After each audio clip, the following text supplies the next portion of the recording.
Wahai orang-orang yang beriman, masuklah kalian semua ke dalam Islam secara kafah.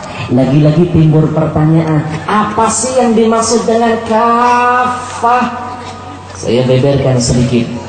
Ibu, maksudnya kafah kalau dalam tafsir Al-Muyassar itu artinya amilina bijami'i ahkamihi wala tatraku minha syai'a. Artinya kita mengerjakan semua apa yang Allah perintahkan, semuanya kita lakukan. Perintah Allah kita kerjakan, larangan Allah kita tinggalkan.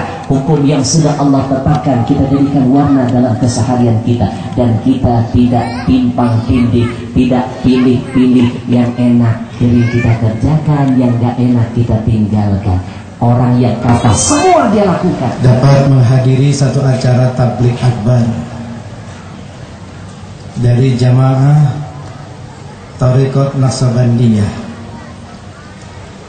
yang ternyata sumber titik awalnya dari Profesor Dr. Haji Qadirun Yahya berada di wilayah Depok, yang saat ini pengurus ada di Medan dan juga suraunya ada di wilayah Kelurahan Curug ini.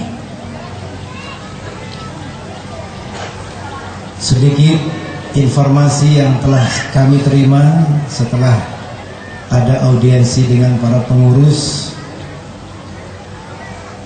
dan mendapatkan beberapa informasi tertulis yang telah dikerjakan.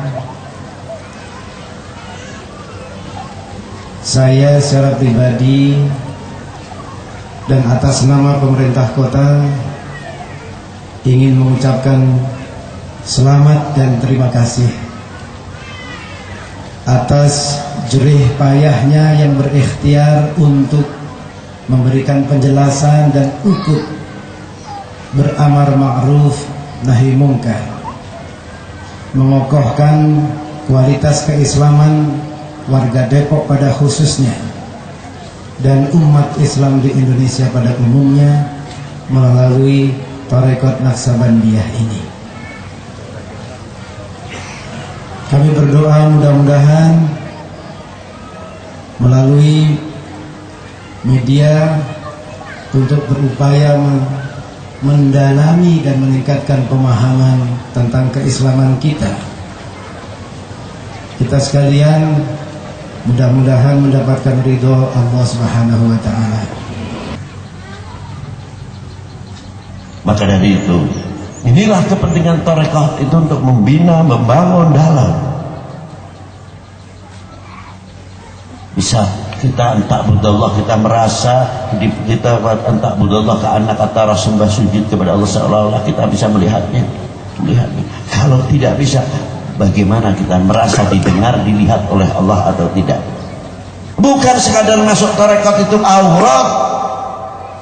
Kalau sudah bisa zikir, Allah, maaf kritik ini sedikit. Wah, sudah masuk hebat.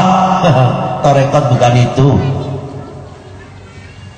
Tarekat bisa membuahkan bekasnya kalimat la ilaha illallah, menghias hati dari segala bentuk kotoran-kotoran yang mengakibatkan kesyirikan, kesombongan, ketakaburan, hasad dan dengki yang selalu melapisi, mengotori hati kita. Kita sikat, ganti pikiran itu dengan kalimat la ilaha illallah, sehingga pancaran kalimat la ilaha illallah nurnya yatala'la fi lisanana,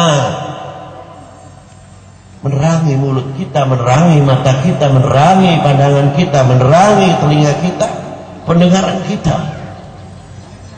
Kalau kita mau berbuat yang tidak baik, kita mau ngomong yang kurang pas, terkadang kita ngomong tidak sadar itu menyakiti, terkadang atau membuka aibnya, kita sadar kita dilihat oleh Allah, didengarkan oleh Allah, kunci. Itu buahnya tarekat. Dimuliakan Allah, sambutlah salam penghormatan terindah dari hati kecil saya yang paling dalam.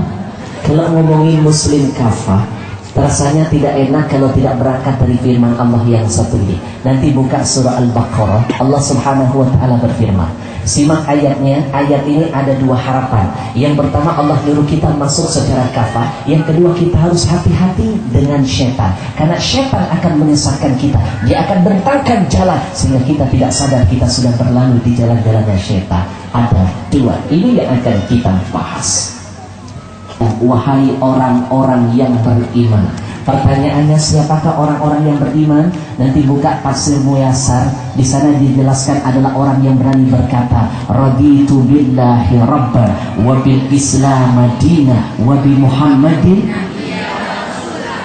Orang yang berani mengatakan begini dengan keyakinan, berarti dia orang-orang yang betul-betul beriman di hadapan Allah Subhanahu wa taala.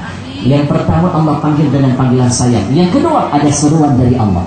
Wahai orang-orang yang beriman, masuklah kalian semua ke dalam Islam secara kafah. Lagi-lagi timbul pertanyaan, apa sih yang dimaksud dengan kafah? Saya beberkan sedikit. Ibu, maksudnya kafah, kalau dalam tafsir Al-Muyassar itu artinya amilina bijami'i ahkamihi wala tatraku minha syai'a. Artinya kita mengerjakan semua apa yang Allah perintahkan, semuanya kita lakukan. Perintah Allah kita kerjakan, larangan Allah kita tinggalkan. Hukum yang sudah Allah tetapkan kita jadikan warna dalam keseharian kita. Dan kita tidak timpang tindih, tidak pilih-pilih. Yang enak jadi kita kerjakan, yang gak enak kita tinggalkan. Orang yang kafah semua dia lakukan, itu baru orang yang akan dimuliakan oleh Allah. Untuk beribadahlah, untuk tauhidlah. Allah menciptakan manusia. Wa ma khalaqtul jinna wal insa illa liya'budun. Tidak aku ciptakan jin dan manusia melainkan untuk beribadah kepadaku.